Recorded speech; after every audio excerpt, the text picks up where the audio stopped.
Hola chicos, ¿qué tal? Muy buenas tardes con todos. Espero que se encuentren bien. Voy a compartir la presentación. Así que ahí vamos. Ya, ahí ya se puede ver, ¿no? Antes de comenzar con lo que es el curso en sí, bueno, el tema del día va a ser introducción a Kotlin. Les quiero presentar un poco más acerca de mi experiencia. Este, yo ya llevo alrededor de 5 años o 6 años aproximadamente en el ámbito de desarrollo de software. He trabajado en empresas bancarias como la de Interbank. Ese fue mi penúltimo trabajo y ahora donde estoy laborando es para pedidos ya. Esa aplicación con la que tú haces pedidos por delivery. Bueno, ahorita estoy trabajando para ahí. Todo mi equipo es de Argentina, así que ahorita estoy con ese horario laboral, ¿no? O sea que es -2 horas con la diferencia de Argentina. ¿Y en qué más me he especializado en toda mi carrera laboral? Ha sido más que nada en desarrollo Android, ¿no? Entonces, adentrándonos ya un poco más al tema, hoy día vamos a ver Kotlin, ¿ya?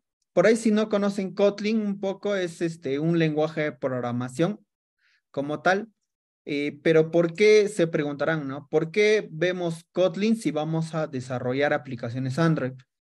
Porque el curso, todo el curso está basado en Kotlin, en este lenguaje de programación, ¿ya?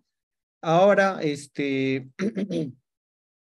Kotlin, ¿por qué Kotlin? ¿Por qué usamos este lenguaje de programación? Es porque el mismo Google determinó que las aplicaciones de Android deben desarrollarse en Kotlin desde hace ya un par de años, ¿no? Antes era Java, ya era full Java, pero Google como tal ahora recomienda Kotlin. Entonces, por eso es que vamos a utilizar Kotlin en todo el curso, alumnos, ¿ya? Debemos aprender un poco más de la historia de este lenguaje de programación. ¿Por qué? Porque estos temas siempre suelen venir en lo que son entrevistas técnicas de alumnos. Así que por ahí no siempre es una entrevista donde te hacen programar, te dicen desarrolla esta interfase, que ejecute tal acción. No siempre es así. Siempre lo que buscan es que conozcas el lenguaje de programación en el cual vayas a trabajar. No conocerlo a nivel de sintaxis, al nivel de desarrollo, sino a nivel de la historia también. ¿Y alumnos? Entonces, ¿cómo empezó Kotlin? ¿Ya? Esto empezó en el 2011 con con la compañía JetBrains. Si no conocen JetBrains, es una compañía que desarrolla interfaces de desarrollo, no solamente para Android, sino también para Java, para aplicaciones web, para aplicaciones híbridas también. Todo es, donde desarrollas esas aplicaciones, lo haces con uno de estos entornos de desarrollo elaborados por la compañía JetBrains. Entonces, Kotlin nace por esta compañía JetBrains, ¿ya? En una primera instancia le pertenecía a JetBrains, pero en el 2012 ya pasa a ser un lenguaje de programación open source, o sea, abierto a la comunidad. Entonces, estos son los primeros inicios de Kotlin. En el 2014 ya tenía un buen auge entre los programadores que hay hoy en día, ¿no? Y por eso se sale un repositorio de ejercicios oficiales en Kotlin, ¿ya? Y después, para el 2016, que se lanza el Kotlin 1.0, ya es la primera versión estable, ¿no? La primera versión estable fue la 1.0. Esta se lanzó en el 2016 y en el 2017 pasa algo bastante importante en el ámbito de desarrollo de aplicaciones Android. ¿Por qué? Porque no solamente sale Kotlin 1.1, sino también Google lo anuncia como el lenguaje oficial para Android. Esto es bastante importante. ¿Por qué? Porque hasta el 2016, 2017, la mayoría de desarrolladores hacía sus aplicaciones con Java, pero Google lo que hace es ver el potencial de Google, todo lo que bueno que tiene por ofrecer y decide, ¿no? Decide utilizarlo como lenguaje oficial para Android. Entonces, ¿esto qué significa? Que a medida que pasan los años, cada vez más personas ya dejan de utilizar Java como lenguaje para desarrollar Android. Entonces, en el curso, como vamos a estar actualizados no solamente a lo que nos dice Google, sino a buenas prácticas, vamos a utilizar Kotlin, ¿ya? Entonces, ese es un poco de la historia de Kotlin, bastante importante. Vamos a continuar. Eh, ¿Por qué? Porque Google dice, ¿no? O ve todo el potencial de Kotlin a comparación de Java. ¿Por qué? Porque Kotlin, el lenguaje de programación como tal, está basado en el JVM, en el Java Virtual Machine. O sea que puede utilizar todos esos recursos, alumnos. ¿Ya? ¿Qué más? Kotlin es multiparadigma. Puedes utilizar el lenguaje de programación orientada a objetos y también funcional. En cambio, en Java siempre es orientada a objetos. Esa es una de las diferencias entre Java. Otra variación que estaban pensando JetBrains en sus inicios fue Scala, pero este es un lenguaje de programación demasiado pesado y lento para el tiempo de compilación.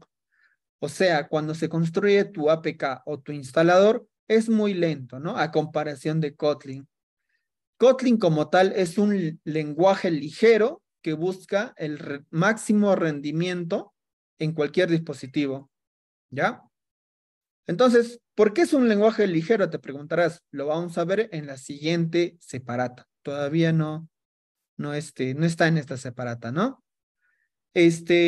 Veamos, ¿no?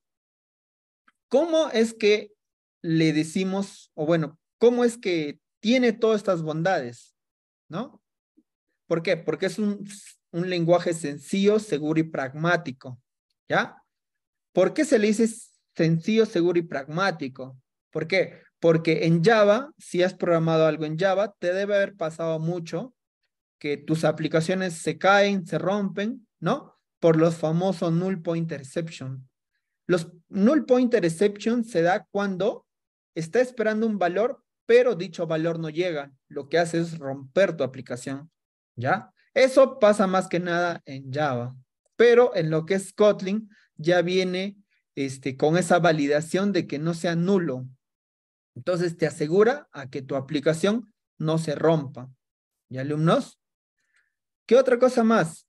Otra cosa la que estaban debatiendo mucho en su tiempo fue que sea de fácil migración, o sea, de que tenga una interoperabilidad con Java, ¿ya? Y además de la interoperabilidad, también tenía que ser fácil y sencillo a comparación de Java. Entre comillas, hoy por hoy se le conoce a Kotlin como la revolución de Java. ¿Y alumnos? Este, También es interoperable con Java. ¿Por qué es interoperable con Java? ¿Por qué? Porque tú en tu proyecto Android puedes tener este, archivos en Java y también archivos o clases en Kotlin. Y puedes invocar a estas clases de manera unidireccional y va a coexistir entre ellos. Vas a tener dos lenguajes de programación, tanto Java como Kotlin, y van a funcionar los dos en el mismo proyecto. Entonces, ¿eso qué te facilita? Te facilita que vayas migrando tus clases de Java de a pocos. Por ahí, si es que tienes un proyecto en Java, pero ya quieres migrarlo a Kotlin, entonces puedes hacerlo de a pocos, ¿no? De hecho, es algo que me pasó en una experiencia laboral, de que querían migrar, todo su proyecto estaba en Java y querían migrarlo a Kotlin, así que lo hacíamos clase por clase. Ya no había la necesidad de crear otro proyecto en Kotlin, sino que en el mismo proyecto tenías clases en Java y en Kotlin, ¿no? Entonces, Google y JetBrains son compañías muy grandes, ¿no? Entonces, ¿eso qué te refiere, no? Entonces, te refiere a que la evolución está asegurada en lo que es Kotlin.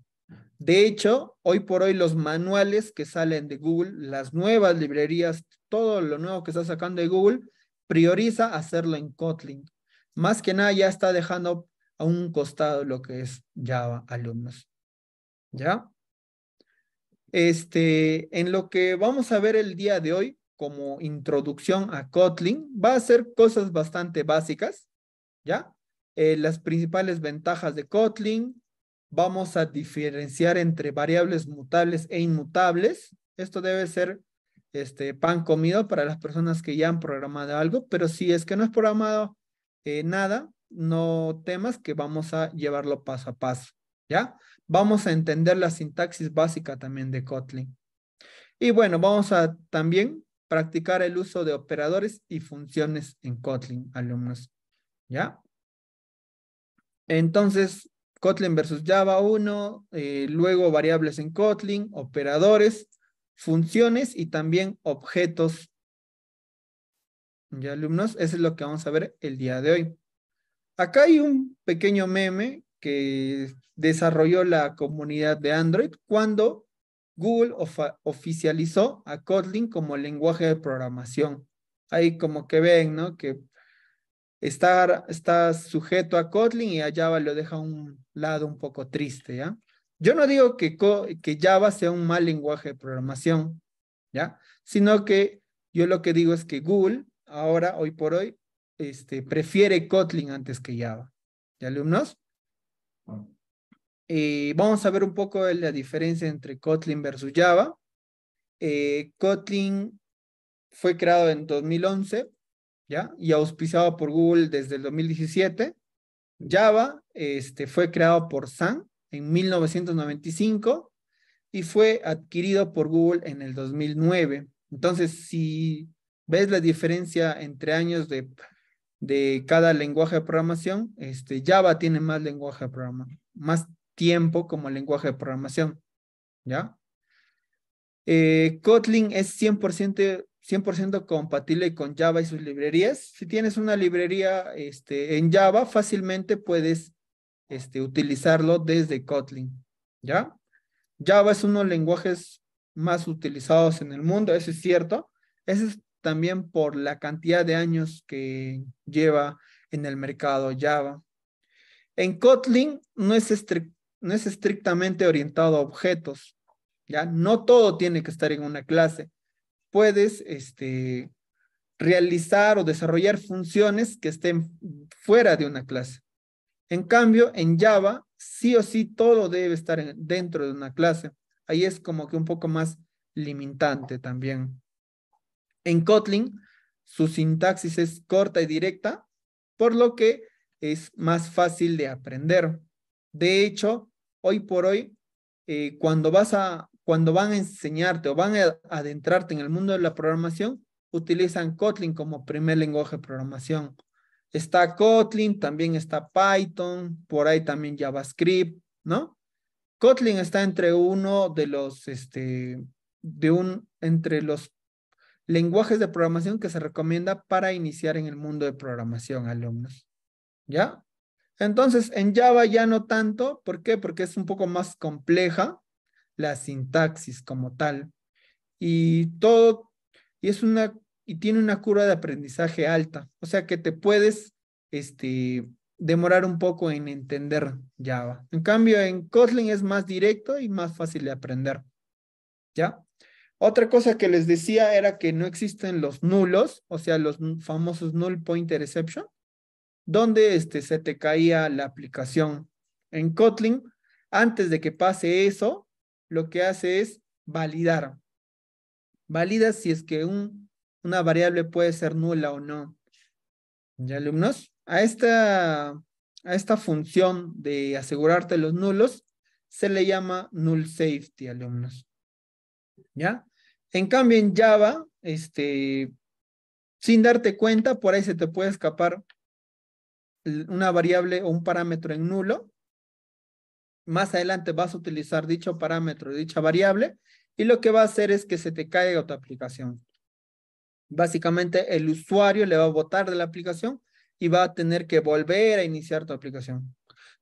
Capaz te ha pasado que estás utilizando alguna aplicación y te salga, ¿no? Esta aplicación se ha detenido. Entonces, mayormente eso pasa cuando se crashea. ¿Y alumnos? Continuamos. Bueno, adentramos ya un poco más a la sintaxis en Kotlin, ¿ya? Eh, en Kotlin, las variables pueden ser mutables e inmutables. Como su nombre mismo lo dice, las variables pueden ser cambiantes o no cambiantes. ¿Y alumnos? Esta función de mutable e inmutable también se le puede indicar a Java, pero tienes que declararlo como un final. ¿Y alumnos? En Kotlin es menos verboso, ¿ya? ¿Por qué? Porque cuando tú declaras una variable, en vez de hacerlo con var, lo haces con val. Entonces, var es para variables mutables y val es para variables inmutables, alumnos. ¿Ya? Este es un ejemplo de cómo, ¿no? La sintaxis de Kotlin, un ejemplo básico. Var dato es igual a 10, pero en Kotlin no necesitas punto y coma. En Java sí necesitas punto y coma, pero en Kotlin es opcional, ¿ya? Si tú deseas lo puedes poner o si deseas no le puedes poner, ¿ya? Como les indiqué, es una variable mutable, o sea que dato, más adelante yo lo puedo modificar. En cambio, val, que es una variable inmutable, no se va a poder modificar. ¿Y alumnos? Esto lo vamos a ver en un momento, ¿ya? ¿Qué otra cosa más? En Kotlin, las variables no son estrictamente tipadas. O sea que no hay necesidad de yo indicarle de qué tipo es esta variable, ¿ya? Vamos a ver un ejemplo. Por ejemplo, a ver, voy a compartir mi consola de Android Studio, ¿ya? A ver un momento.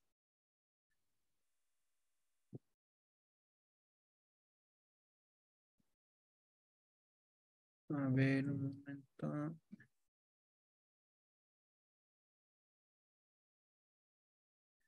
Mientras abro Android Studio, ¿hay alguna consulta por ahí? ¿Puede ser? O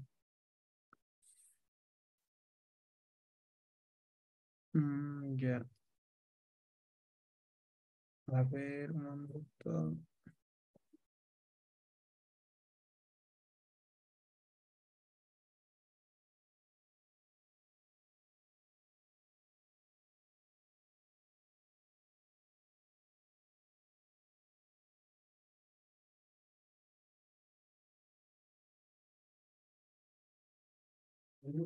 Profesor, aquí tenemos una consulta, Ya. indica Dani Castilla. ¿Se debe trabajar netamente en Android Studio? Sí. Se debe. O sea, Google como tal, Google y JetBrains lo que hacen es agregar nuevas funciones a Android Studio. O sea, todo lo que necesitas y lo que muy más adelante vayas a necesitar, va a estar dentro de Android Studio. Android Studio, como lo dice su nombre, es un estudio basado para programar en aplicaciones Android. Entonces, todo va a ser Android Studio. Antes, tú podías programar, o bueno, creo que todavía se puede, pero hace tiempo que no lo hago. También podías programar aplicaciones Android en Eclipse. Ajá, en Eclipse era. Pero hoy por hoy, Android Studio tiene funciones mucho más completas y Android Studio es donde se agregan nuevas funcionalidades que van saliendo en el mercado. ¿Ya? Voy a dejar de compartir esta pantalla y voy a compartir este Android Studio como tal. Justo. Chicos, mientras el profesor va compartiendo la pantalla, si tienen alguna duda o alguna consulta, pueden escribirnos sin ningún temor, por favor. Ujú.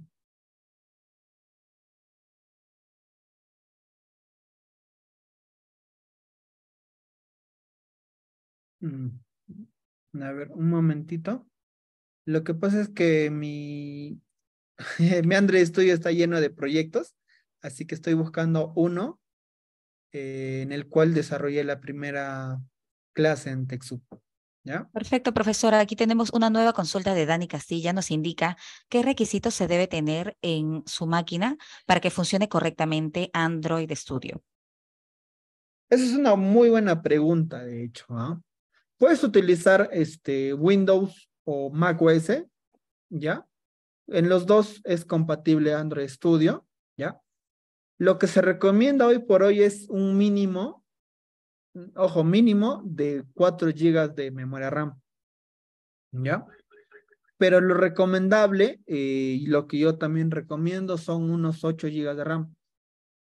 Y para poder potenciar o efectivizar mejor tu Android o tu computadora, es utilizar tu dispositivo físico como emulador, ¿ya? Porque las aplicaciones que tú desarrollas vas a necesitar verlo en algún dispositivo. Entonces, en ese punto tú puedes o instalar máquinas virtuales dentro de tu computadora o utilizar tu dispositivo físico para emular tus aplicaciones.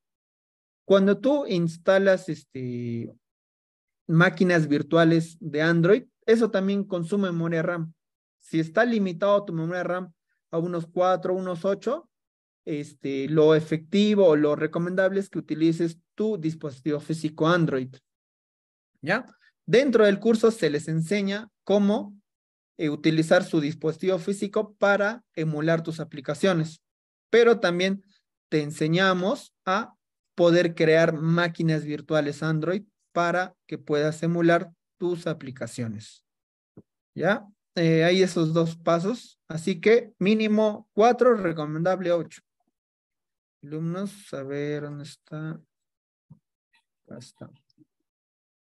Ya. Por ejemplo, este es Android Studio. ¿Ya? Eh, Acá, por ejemplo, tienes una clase básica, un example unit test, ¿ya? Y para explorar la sintaxis básica de Kotlin, lo vamos a hacer en una clase que es utilizada para pruebas unitarias de alumnos. Por ejemplo, acá ya, como yo les había comentado, las variables pueden ser mutables e inmutables. Cuando se le dice mutable, le tienes que declarar como var. Por ejemplo, dato es igual a 10.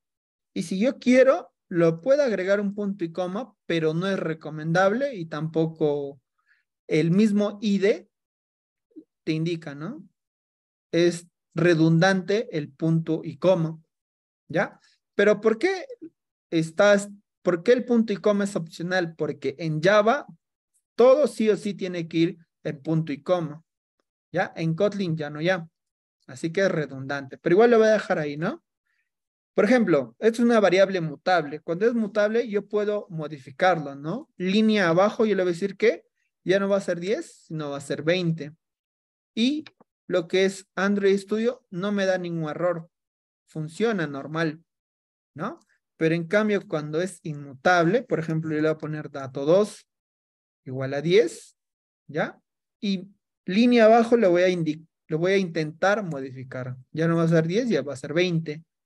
Y si se fijan, subraya, Android Studio subraya el error, ¿no? Te dice, val no puede ser reaccionado, por lo que te recomienda cambiarlo a var. Entonces, utilizamos val para variables inmutables y var para variables mutables. Variables mutables, cambiantes, var. Variables o constantes, val. ¿Y alumnos? ¿Qué otra cosa más? No es estrictamente tipado. ¿Ya? En los lenguajes de programación, normalmente se hace esto, ¿no? Dos puntos int de entero. Acá yo le estoy indicando de que mi variable o mi constante es tipo entero, pero esto no es necesario en Kotlin, no es estrictamente tipado. Yo le puedo quitar y sigue funcionando, no me pinta algún error. ¿Ya? Otro ejemplo, en una cadena de texto. Por ejemplo, name. Le debe decir que es tipo string y le voy a indicar un valor, ¿no? Por ejemplo, Víctor Saico, ¿ya? Y y si tú pasas el puntero sobre string, te dice de qué tipo de variable estamos hablando, ¿ya? Pero también lo pinta como en gris, ¿no? Si yo le quito, funciona igual, no es estrictamente tipado, ¿ya? Por ejemplo, ¿para qué casos se podría utilizar el tipado? ¿Ya? Ahorita lo vamos a ver. Por ejemplo, late, voy a declarar una variable acá. Acá hay uno, mira, si se fijan, una variable sin inicializar, solamente declarándolo. Acá yo estoy declarando las características de mi variable nameTeacher, ¿ya? Entonces, acá yo también le estoy indicando de qué tipo es. Le estoy indicando que es de tipo string. Y acá, con esta etiqueta late init, le estoy indicando de que solamente se va a inicializar, se va a declarar, pero no se va a instanciar. Hasta acá estás declarando tu variable, pero no estás instanciándolo, ¿ya? Por ejemplo, si yo lo quiero inicializar, ya lo podría hacer así. Name teacher igual a Jaime Gómez, por ejemplo, ¿no? Y si tú te fijas entre el color de esta etiqueta y esta etiqueta, acá está en gris y acá está en celeste por ahí, ¿no? Entonces, acá es redundante, en cambio acá no es redundante. ¿Cuándo es redundante? Cuando lo vas a instanciar en la misma línea. Acá yo lo estoy instanciando a mi variable en la misma línea, por lo que no es necesario agregarle el tipo. ¿Y alumnos? Eso es en cuanto a estrictamente no tipado, ¿ya? A ver un momento. Ahora vamos a ver lo que son operadores, alumnos. ¿Hasta ahí tienen alguna consulta respecto a las variables mutables e inmutables, alumnos? Mm, ya. Igual, si tienen alguna consulta, me pueden interrumpir, no hay problema, ¿ya? Vamos a ver algunos operadores, ¿ya? Si has programado en algún lenguaje de programación, normalmente has utilizado sumas, restas, multiplicación, división, ¿no? Entonces, esas expresiones tienen su función como tal en lo que es Kotlin, ¿ya? Ahora, tú normalmente puedes utilizar tanto las expresiones como los operadores, pero se recomienda utilizar los operadores como tal, porque tienen ciertas validaciones adicionales. En cambio, acá es una expresión como tal que ejecuta lo que le estás indicando, pero cuando tú utilizas los operadores, el sinónimo de operador, tiene validaciones por detrás, ¿ya? Por ejemplo, este, vamos a sumar dos números. Ya, a ver, ya. Ya, por ejemplo, estamos acá, ¿no? Tenemos dato y dato 2, ¿ya? Lo que voy a hacer es sumar estos dos datos, que sería algo así como valResult es igual a dato más dato 2. Esta es una expresión que básicamente lo que va a hacer es sumar directamente, ¿ya? Pero esto tú lo puedes traducir en Kotlin a esto, punto plus. Y acá le indicas qué número o qué atributo le vas a adicionar a este primer variable. Por ejemplo, le voy a sumar dato 2, ¿no? Si tú te fijas en esta función, qué cosas tiene por demás o la descripción, Kotlin te indica, ¿no? Acá te está indicando para qué se utiliza. Mira, adds to the other value to this value, ¿no? Ya te tiene documentada esta función, ¿ya? Entonces lo que va a hacer es que a tu dato, a esta variable dato, le va a sumar dato 2. Entonces, si hacemos la suma, ¿cuánto va a ser? 25, ¿cierto? Si yo lo ejecuto, debería dar 25, ¿no? Lo que yo lo voy a hacer es agregar un print line y le voy a decir el resultado de la suma es, ¿ya? Vamos a utilizar estos, los system out print line para verlo en los logs, ¿ya? ¿Cómo se concatenaba en Java una variable con una cadena de texto? Lo hacías así, ¿no? Con el símbolo más y la variable, ¿ya? Pero en Kotlin tú puedes concatenar cadenas de texto con variables utilizando el símbolo dólar. Así. Entonces se ve más eficiente que el otro, ¿no? La primera versión era así, o si no, lo mostramos de las dos maneras, ¿ya?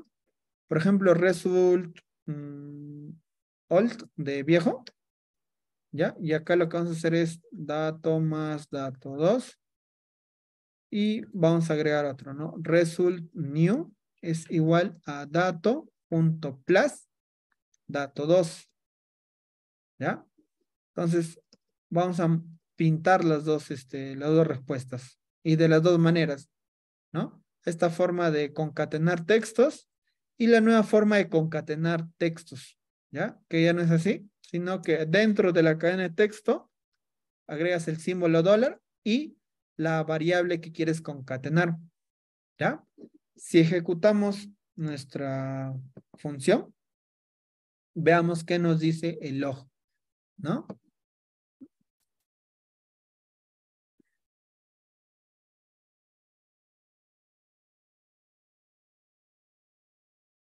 A ver, hay que darle un momentito ahí.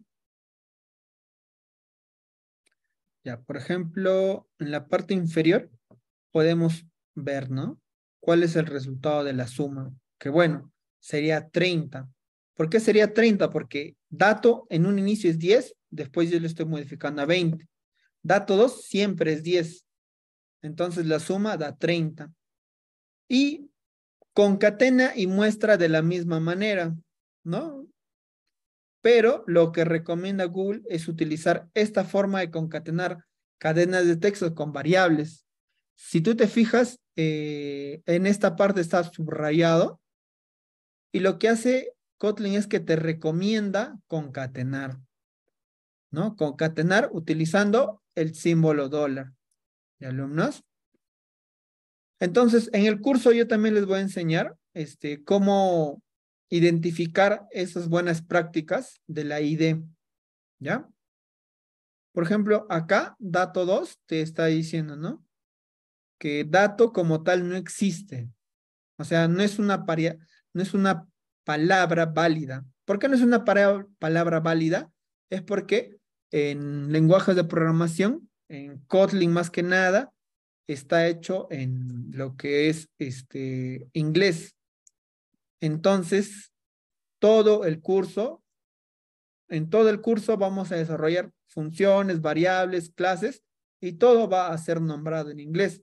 ¿Por qué? Porque es la buena práctica también. ¿Ya? En vez de dato, podremos ponerle, a ver, podremos ponerle num2, ¿no? Num1, acá num1, acá también, ¿no? Tendríamos que modificar num1 más num2, a num1 le sumo num2,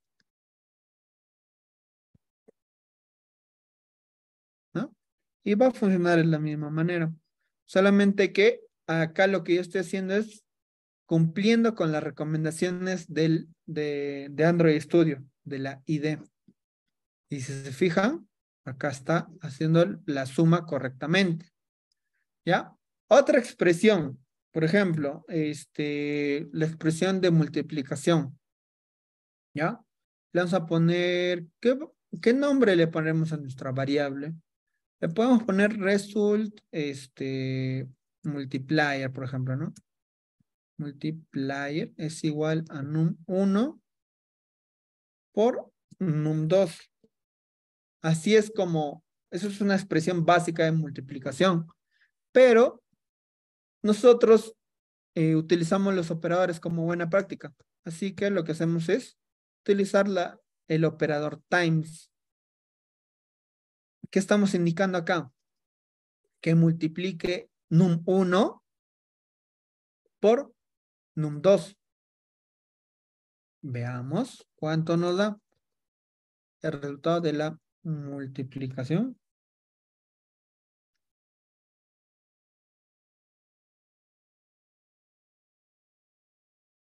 ¿Ya? Acá multiplier.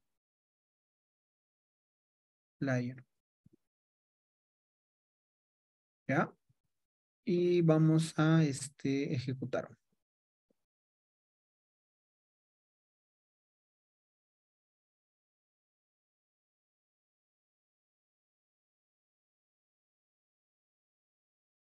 A ver, acá está. El resultado de la multiplicación es 200, ¿no? 10 por 20, 200. ¿Y alumnos? Me dan un minutito. Voy a responder una llamada del timbre que me están tocando. Un minutito, por favor. ¿Ya? Mientras tanto, pueden hacer sus consultas y ahí me van a indicar después.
Ya, disculpen. Este, Vamos a continuar. Entonces, lo que hemos visto ya han sido los operadores, ¿no? Lo que vamos a ver ahora es funciones, ¿ya? Las funciones son pedazos de código donde ejecutamos cierto trozo de código. ¿Ya, alumnos? Hay varios tipos de funciones, ¿ya? Esta es programación básica, pero es importante repasarlo. ¿Ya, alumnos? Entonces, vamos a empezar con una función muy básica, la función de saludos, la que está acá. Una función básica que no tiene parámetro de entrada ni tampoco parámetro de salida. ¿Ya? Por ejemplo, yo voy a crear una nueva función acá. ¿Ya? Acá. Fan greetings. ¿Ya?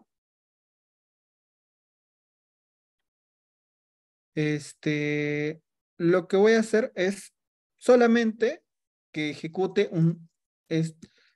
unos saludos, ¿no? O sea, que pinte en el log unos saludos. ¿Ya? A ver, acá. Saludos desde TechSoup, por ejemplo, ¿no?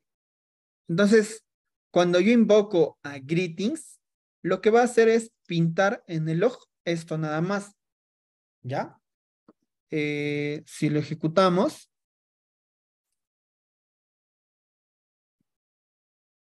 y nos vamos a la parte inferior, no lo podemos ver. ¿Pero por qué no lo podemos ver?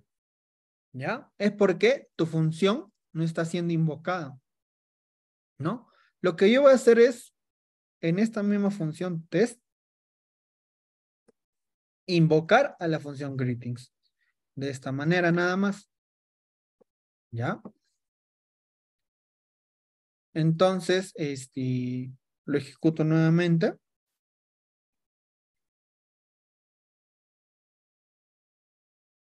¿Ya? Y acá está.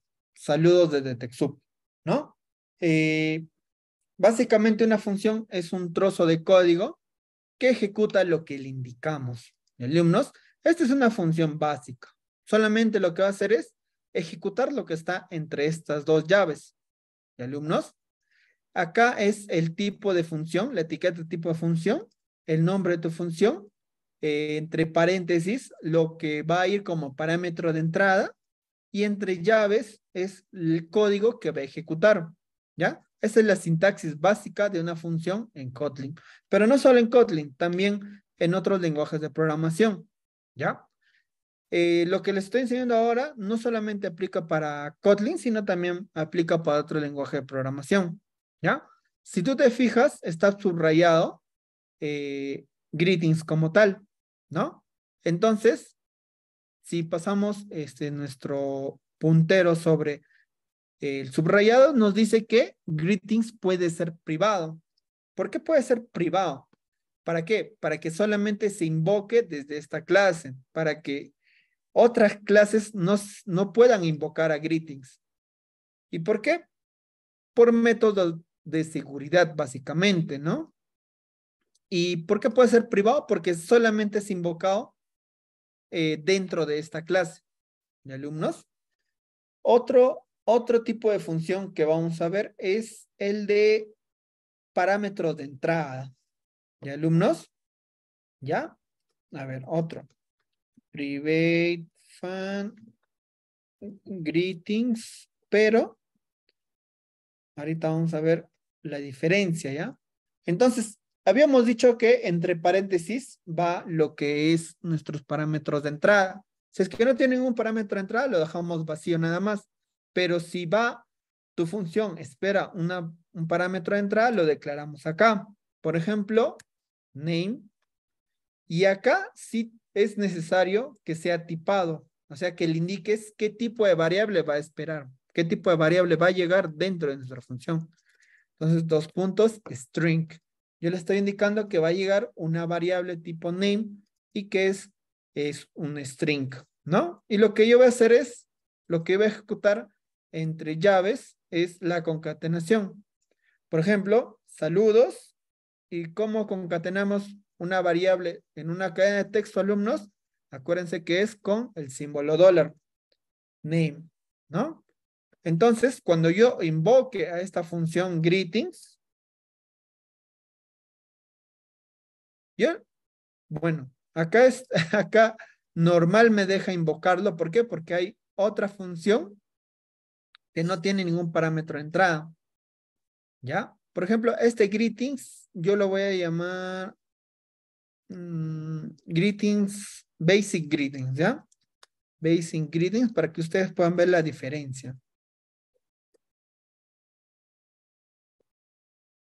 ¿ya? Acá está. Luego, si se fijan, basic greetings no me da error, pero el que sí me da error es al invocar greetings. ¿Por qué? Para invocar esta función es obligatorio pasarle una cadena de texto, porque así yo lo he declarado en mi función, ¿no? Entonces, ¿qué cadena de texto yo le podría pasar? Por ejemplo, yo le voy a pasar el nombre Dayana, ¿no?